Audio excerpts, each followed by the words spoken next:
how to find a mentor. Now, you might be wondering why you're in the car with me. I'll address that at the end of this video.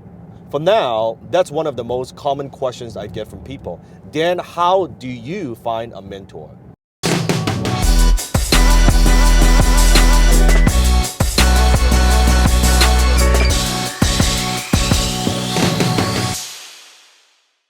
Well, let me take you back to the beginning, because when I was getting started, I was trying all kinds of ideas and all kinds of businesses, and I had all these crazy thoughts and ideas and wanted to do different things and wanted to be successful. And I started and failed at 13 businesses before having my first success. Now, during that period of time, like most people, I was reading the books. I read Think and Grow Rich from front to back like 10 times. I read How to Win Friends and Influence People. I read so many of these personal development books and success books, and I was attending events and going to seminars. And all those things, they helped to a certain degree, but I would say that I'm where I'm today because of my mentors. Now, over the years, I've had, I would say, 2 mentors who I consider two people that are my mentors in my whole life. Now, although I've learned from different people, of course, throughout my career, but there are only 2 mentors that I have. Now, the first mentor that I have, his name is Alan Jacks. And I met Alan when I was in my early 20s. It's kind of interesting. At the time, Alan, before he retired, he used to run one of the most successful financial education company in Canada. And at the time, they were doing a lot of direct mail. And I would be, because I was attending all these workshops, I would get these direct mail pieces. Now, most people would think of those as junk mail, but I didn't. And I would collect them because I was fascinated by how the marketing is done and how he does certain things. And I would collect these letters, and I would 3-hole punch them and put in a 3-wing binders. I still have them today. And it would always come from this person called Alan Jacks. And Alan, at the time, he was the founder of the Real Estate Investment Network, and today it's a huge company. He sold that many years ago. Anyway, but he was the very first guy who pioneered the concept of like continuity and a membership program. He was the first guy who pioneered kind of the free seminar model in Canada, where you would get people to attend a free seminar, and then they would then offer them different high-end programs, high-ticket programs. Anyway, so one day I was attending one of these workshops, because I didn't have a lot of money. I would attend all these free workshops, and sitting next to me, I looked at the name tag. I said, no, it couldn't be. And I thought about it. I looked at it again. It said Alan Jacks. I said, there's no way. So I couldn't help, and I asked. I said, are you Alan Jacks? And he said, yes, I am. I said, are you the one that's sending the letters and like the invite people to attend workshops and things like that? I said, I am. I'm the one who wrote all these pieces. I said, no way. I said, you're my hero. And then he was first a little bit like taken by that. Said, okay, you attend my workshops. I said, no, not the workshop, the marketing. I love the way you do marketing. I said, I collect all your letters. I put in the 3-wing binders and I study them. And he was a little bit surprised, because I don't think he's ever heard of anyone like acknowledge and gave him compliment on his marketing. Although he is a marketing genius. And it's like a 20-year-old kid. And I said, Alan, oh man, I love what you do. I admire you so much. I said, can I buy you lunch? And he looked at me and said, okay. I still remember what he said. He said, nah, what the hell? I gotta eat. And that's how we started the relationship. I bought him lunch, and we had lunch, and then later on, I actually volunteered to work for his company for next to nothing for a year. And I would go into the office, I would help him organize the paperwork, because we were doing so much direct mail at the time. I would lick the stamps, right? I would lick the envelope. It's funny because I was licking a lot of envelope and I didn't know because it tastes horrible. After he saw me do a whole bunch of envelopes, like a few hundred letters, he said, you do know, Dan, you can use water, right? I said, thank you. And I didn't know because I thought, God, this is like I'm poisoning myself here. And the stamps, and I would take those to the mailbox, the mail post office. And And that's how we started a relationship. And that's my first mentor. And the lesson for that is, instead of asking yourself, how do you find a mentor? I believe your mentor actually finds you. That most people, they think of, where it doesn't matter where you're starting, that you think, well, I want to be successful, I want to make more money, I want to have whatever goals that you have. Instead of approaching your potential mentors as oh, you are successful, you should help me, poor little me, don't approach it like that. Approach as how you can add value to their lives. Always give first before you ask anything in return. And that's what I did. I seeked our mentor, I helped him, I worked for him for next to nothing for a year. I just want to add value to what he does. Because understand this, your mentor doesn't need you. He or she is already successful. They are where you want to be in your dreams. So think about, why would they even want to spend and invest their time and effort with you? You got to think about that. Don't come from the angle of being selfish, or just because someone is successful, they're obligated to help me. That's a very poor person's mentality. Add value to what they do first, and don't even go to them with an agenda. Because think about, I can tell you, when you're successful, people come to me for two things.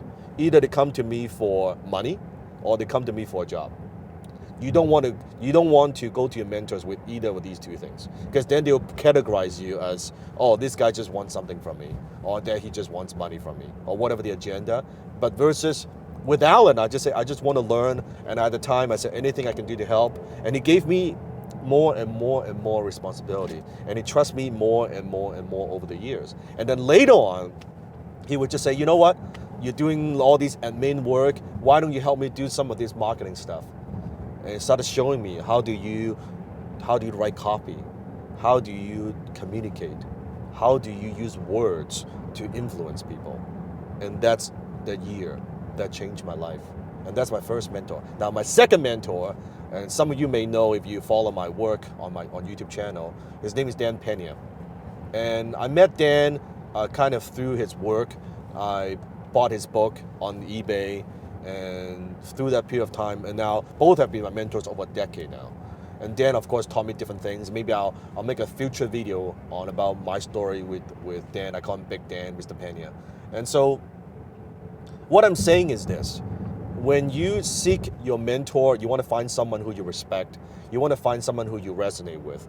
Just because someone is successful financially doesn't necessarily make them a good mentor. Because sometimes they are successful in a certain way, but you have to ask yourself, are they the ideal role models for you, right? Do you share the same value? Do you connect with them, right? With Alan, we connect on so many different levels. Are you comfortable kind of hanging out with your mentor? I think that's very, very critical. That there has to be some form of connection, not just business, but the social sense, right? I think that's very important. And you don't want to go to them where you are very, of course, you want to spend time, you want to get as much time with them as possible, but at the same time, respect their time, respect the space, because they're also very, very busy, chances are, if they're successful. I think those would be the main tips. Now, I do know that sometimes what holds people back is that doesn't matter where you're at, and you see someone who's very successful, that you're afraid to approach them. I can tell you over the years, putting mentors aside, whenever I see someone successful, and when I seek help, when I ask them for lunch, when I ask them for dinner, when I just reach out, very sincere, not with no agenda, not trying to get money from them or anything like that, I just want knowledge. 9 out of 10, I can tell you that people who are successful, they're very generous. I've been turned down maybe a handful of times. Out of the hundreds and hundreds of times I ask people, I've turned down maybe a couple of times. And it shows you that people who are successful, if you approach them with sincerity, they would say, and at the time I was nobody, I was just a kid. And they would say, sure, I'll give you the time. And they would spend the time, and you ask good questions, and I would take notes, obviously, and I learned through that period of time.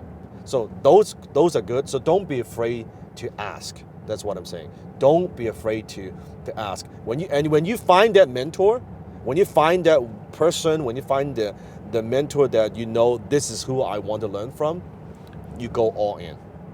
You just go all in. Don't be jumping from oh, I learned a little bit from this guy, I learned a little bit from that guy, I learned a little bit from that guy. You never get good. Because it's the same metaphor that used in martial art, right? Let's say if you want to learn karate or you want to learn taekwondo or you learn boxing, just imagine, this week you go to a boxing class, next week you go to a taekwondo class, the week after you go to a karate class, you will not get good at any one of them.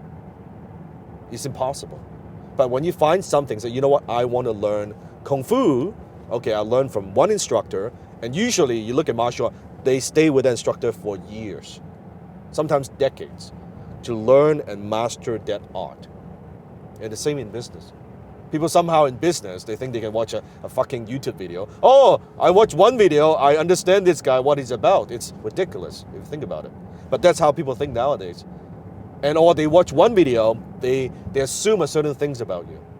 And people, the same thing with, they watch my videos, they assume a certain things about me, but the truth, they don't know shit about me. Unless you met me in person, unless I have worked with you, unless we've done business together, they don't know. They don't know. But that's human being. They like to pigeonhole, they like to come up with their own judgment conclusions. Anyway, so that's how we find a mentor. Now, this is a brand new series that we have called Boss in the Bentley. So what's going to happen is on the way sometimes during meetings or to work or to the office, that I'm going to turn on the camera, I'm going to answer your question. So if you've been following my work for a long time and you're dying to ask me a question, comment below. If it's a good question, I will take the time and I will answer it, turn on the camera and do it kind of like this setting. You can ask me anything you want about business, about success, about just what's going on in my life. But make sure the question is not selfish, not just about your situation, but also about everybody else. So ask me a question that's more universally beneficial for other people who are watching this channel, that would benefit other viewers as well. Then I will take those questions. I will make a future video based on that. If this is the first time you're watching my video, make sure you click on the subscribe button, turn notification, click on the bell, so anytime we release a new video, you get notified as well. And give me a thumbs up. Until next time, I'll see you in the next video.